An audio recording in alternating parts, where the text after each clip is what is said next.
ಆಂಧ್ರಪ್ರದೇಶದ ಚಿತ್ತೂರಿನ ಶಾಸಕ ಗುರುಜಾಲ ಜಗನ್ಮೋಹನ್ ಅವರು ಕನ್ನಡ ನಾಡಿನ ಹಾಗೂ ಬೆಂಗಳೂರಿನ ಬಗ್ಗೆ ಅವಹೇಳನಕಾರಿ ಹೇಳಿಕೆ ನೀಡಿರುವುದನ್ನು ವಿರೋಧಿಸಿ ಭೀಮ್ ಪ್ರಜಾ ಸಂಘದ ಪದಾಧಿಕಾರಿಗಳು ವೈಟ್ಫೀಲ್ಡ್ ಮುರುಗೇಶ್ ನೇತೃತ್ವದಲ್ಲಿ ಮುಳಬಾಗಿಲಿನ ಬಳಿ ಇರುವ ಗಡ್ಡೂರು ಟೋಲ್ ಪ್ಲಾಜಾ ಬಳಿ ಪ್ರತಿಭಟಿಸಿದರು.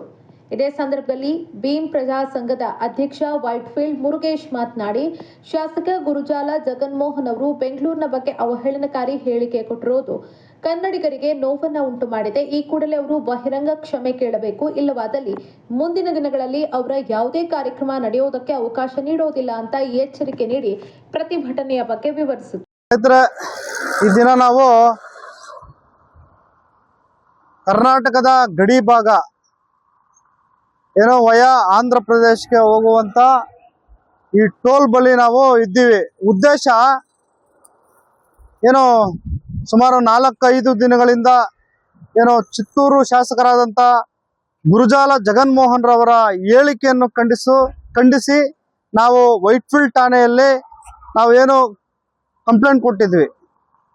ಅದರ ವಿಚಾರವಾಗಿ ಇದುವರೆಗೂ ಚಿತ್ತೂರು ಶಾಸಕ ಗುರುಜಾಲ ಜಗನ್ಮೋಹನ್ ರವರು ಒಂದು ಕ್ಷಮೆಯಾಚನೆ ಕೋರಿಲ್ಲ. ಒಂದು ಕ್ಷಮೆಯಾಚನೆ ಅವರು ಮಾಧ್ಯಮದ ಮುಖಾಂತರ ಎಲ್ಲಿ ಚಿತ್ತೂರಿನಲ್ಲಿ ಒಂದು ಅವರ ಕಚೇರಿಯಲ್ಲಿ ಹೇಳಿಕೆ ಕೊಟ್ಟಿದ್ದಾರೆ. ಆದರೆ ಬೆಂಗಳೂರು ಬಗ್ಗೆ ಬಹಿರಂಗವಾಗಿ ನೂರಾರು ಸಂಖ್ಯೆ ಮುಂದುಗಡೆ ಅವರು ಮೈಕ್ನಲ್ಲಿ ಹೇಳ್ತಾರೆ. ಆದರೆ ಇವತ್ತು 4 ಗೋಡೆಗಳ ಮಧ್ಯದಲ್ಲಿ ಅವರು ಹೇಳುವಂತ ಹೇಳಿಕೆ ನಾನು ಖಂಡಿಸ್ತೇನೆ. ಈ ವಿಚಾರವಾಗಿ ನಮಗೆ ಏನಿವತ್ತು ಭಾನುವಾರ ಇವತ್ತು ಈ ಟೋಲ್ ಈ ರೀತಿ ಹೋಗ್ತಾರೆ ಅಂತೇಳಿ ನಮಗೆ ಮಾಹಿತಿ ಬಂದಿದ್ರಿಂದ ನಾವು ಈ ಟೋಲ್ ಬಳಿ ಬಂದು ನಾವು ಇಲ್ಲಿ ಕಾಯ್ಕೊಂಡಿದ್ದೀವಿ.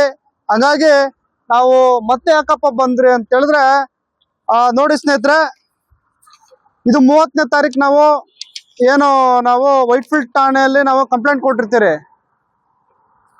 ಅದಾದ್ಮೇಲೆ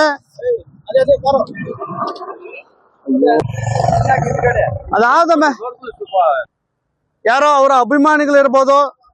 ನೋಡಿ ಸ್ನೇಹಿತರೆ, Karnataka dogs are breaking super MLA garu dogs don't like when the truth is told ಅಂತೇಳಿ ನಮ್ಮ ಕರ್ನಾಟಕ ಜನತೆಯನ್ನ ನಾಯಿಗಳು ಅಂತ ಹೇಳಿರ್ತಾನೆ.